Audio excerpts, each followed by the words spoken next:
नमस्कार साथियों, कुछ बात करें यूट्यूब चैनल पर एक बार फिर आपका बहुत बहुत स्वागत है।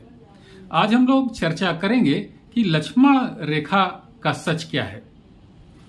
हम लोग अपने रोज मर्रा की भाषा में लक्ष्मण रेखा शब्द का प्रयोग बहुत करते हैं कि लक्ष्मण रेखा पार मत करो, लक्ष्मण रेखा पार मत करो। तो ये लक्ष्मण रेखा क्या है? रामचंद्र जी जब सोने के हिरण का वध करने के लिए गए थे तो इसके पीछे सीता जी ने लक्ष्मण जी को ही भेज दिया था कि जाकर के रामचंद्र जी की सहायता करो। तो ये वर्णन है कि लक्ष्मण जी ने सीता जी के चारों तरफ यानी उस कुटिया के चारों तरफ एक रेखा खींच दी थी कि आप इसके बाहर ना निकलिएगा, ये रेखा आपकी रक्षा करेगी। तो उसी रेखा को लक्ष्मण रेखा कहते हैं। लेकिन हम लोग इस बात की पड़ताल करने की कोशिश करेंगे कि लक्ष्मण जी ने सीता जी के चारों तरफ, उस कुटिया के चारों तरफ कोई ऐसी रेखा खींची भी थी या नहीं। तो साथियों, रामचंद्र जी के समय का जो सबसे प्रामाणिक साहित्य है वो है वाल्मीकि रामायण। वाल्मीकि जी चूंकि रामचंद्र जी के समकालीन थे तो उनकी रामायण में जो कुछ लिखा होगा वही रामचंद्र जी के समय का सबसे बड़ा सच है। तो वाल्मीकि रामायण के 44वें सर्ग में इस बात का वर्णन है कि रामचंद्र जी सोने के हिरण को मारने के लिए पीछे गए और जब रामचंद्र जी ने उस सोने के हिरण को बाण मार दिया तो मरते मरते यानी मरते समय वो जो सोने का हिरण था वस्तुतः तो राक्षस था मारीची। तो जब वो मरने लगा तो बड़े जोर से उच्च स्वर में वो चिल्लाया, हा सीते हा लक्ष्मण। तो ये आवाज जब सीता जी ने सुनी तो उन्होंने सोचा कि ये रामचंद्र जी की आवाज है, तभी तो सीता और लक्ष्मण ऐसा नाम लेकर के बुला रहे हैं। तो रामचंद्र जी कोई संकट में हैं, इसलिए उन्होंने लक्ष्मण से कहा कि लक्ष्मण तुम जाओ, तुम्हारे भैया संकट में हैं और उनकी मदद करो जाकर के। लक्ष्मण जी ने कहा कि माते, रामचंद्र जी पर कोई संकट आ नहीं सकता, इसलिए आप निश्चिंत रहें। लेकिन इसके बाद भी बहुत से मर्म भेदी बातें कह करके सीता जी ने लक्ष्मण को भेज दिया। तो लक्ष्मण तुरंत ही चले गए रामचंद्र जी की सहायता के लिए। यहाँ वाल्मीकि रामायण में इस तरीके का कोई वर्णन नहीं मिलता कि जाते समय वो सीता जी के चारों तरफ कोई रेखा खींच करके गए थे, जिसे लक्ष्मण रेखा कहा जाता है।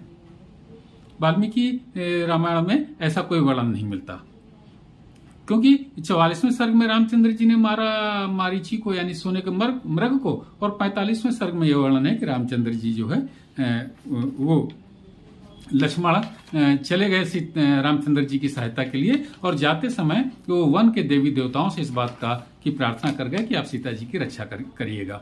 लेकिन ऐसा कोई वर्णन नहीं मिलता कि लक्ष्मण जी ने कोई रेखा सीता जी के चारों तरफ खींची हो।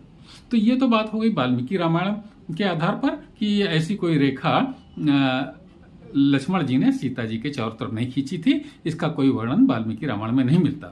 लेकिन अब हम बहुत जो राम कथा के बारे में बहुत प्रचलित ग्रंथ है रामचरितमानस, अगर हम उसकी भी चर्चा करें तो उसमें भी अरण्य कांड में इस बात का कोई वर्णन नहीं मिलता कि रामचंद्र जी की सहायता के लिए जब लक्ष्मण जी गए तो उन्होंने सीता जी के चारों तरफ ऐसी कोई रेखा खींची जिसे लक्ष्मण रेखा कहा जा सके। तो ये लक्ष्मण रेखा का जो चलन है, जो प्रचलन है, ये आया कहां से?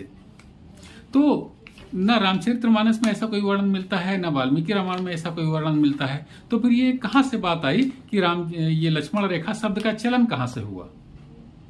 तो जो तुलसीदास की रामायण है साथियों, इसके लंका कांड में जरूर एक पंक्ति मिलती है और उसमें देखिए कि जब मंदोदरी रावण को समझाती है कि तुम रामचंद्र जी से युद्ध ना करो, क्योंकि रामचंद्र जी बहुत शक्तिशाली हैं, वो देव पुरुष हैं और उनसे तुम विजय नहीं प्राप्त कर सकोगे। तो लक्ष्मण ने मंदोदरी ने जरूर रावण से कहा, ये लंका कांड का जो 35 खा दोहा है उसके बाद की जो पहली चौपाई है उसको चौपाई को सुनिए। कंत समुझ मन तजहु कुमत ही, सोहो न समर तुमहि रघुपतहि, रामानुज लघु रेख खचाई, सो नहीं नाघ्यौ अस मनुसाई। वो अपनी मंदोदरी जो है रावण से कहती है कि हे कांत, तुम इस बात को मन में समझो कि तुम्हारी और रामचंद्र जी की कोई बराबरी नहीं है। तुमसे और उनका युद्ध, तुमसे और रामचंद्र जी का युद्ध ये शोभा नहीं देता, और तुम रामानुज यानी राम के छोटे भाई की खींची हुई रेखा को भी पार नहीं कर सके थे। ऐसा तो तुम्हारा पुरुषत्व है, तो फिर तुम रामचंद्र जी से क्या युद्ध करके लड़ने की बात करते हो। ऐसा मंदोदरी ने लक्ष्मण को, रावण को समझाया। तो यहां पर एक बात जरूर आती है कि रामानुज लघु रेख खचाई, सो नहीं नाघ्यौ अस मनुसाई, कि राम के छोटे भाई की खींची हुई रेखा भी तुम पार नहीं कर सके थे, तो तुम में ऐसी तो शक्ति है। तो ये बात लंका कांड में मिलती है, लेकिन वहां जहां लक्ष्मण जी सीता जी को छोड़ करके वन में रामचंद्र जी के पास जा रहे थे, तो रामचरितमानस में भी ऐसा कोई वर्णन नहीं मिलता कि लक्ष्मण जी ने ऐसी कोई रेखा खींची होगी। तो साथियों, दो स्थल पर यह बात हो गई, ना तो वाल्मीकि रामायण में ऐसी बात मिलती है कि लक्ष्मण जी ने कोई रेखा खींची थी, और न ही रामचरितमानस के उस प्रसंग में ऐसी कोई बात मिलती है कि लक्ष्मण जी कोई रेखा खींच करके गए थे। लेकिन एक छोटी सी गुंजाइश रामचरितमानस के लंका कांड के 35 खा दोहे के बाद की पहली चौपाई में जरूर मिल जाती है कि रामानुज लघु रेख खचाई, सो नहीं नाघ्यौ अस मनुसाई, यानी कि राम के छोटे भाई की खींची हुई रेखा को भी तुम पार नहीं कर सके थे, ऐसा मंदोदरी कहती है। तो ये जो राम लक्ष्मण रेखा की बात आती है, संभवतः यहीं से विद्वानों ने या जो तमाम नाटक वगैरह बने, तो यहीं से उठाई गई ये बात है कि लक्ष्मण जी ने ऐसी कोई रेखा खींची थी। तो साथियों, आप इनकार भी नहीं कर सकते कि ऐसी रेखा लक्ष्मण ने नहीं खींची थी, क्योंकि रामचरितमानस की एक चौपाई में इसका वर्णन है, लेकिन वाल्मीकि रामायण में इसका कतई वर्णन नहीं है।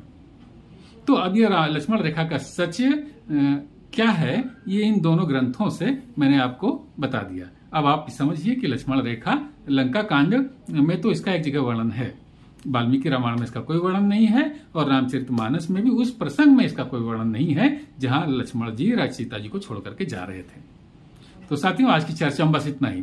कल किसी और मुद्दे पर आपसे बात करूंगा। आपने अगर हमारे चैनल को सब्सक्राइब नहीं किया है तो कृपया सब्सक्राइब करें, वीडियो पसंद आने पर लाइक करें, और अपनी टिप्पणियों से मुझे जरूर अवगत कराएं। तब तक के लिए जय हिंद, वंदे मातरम।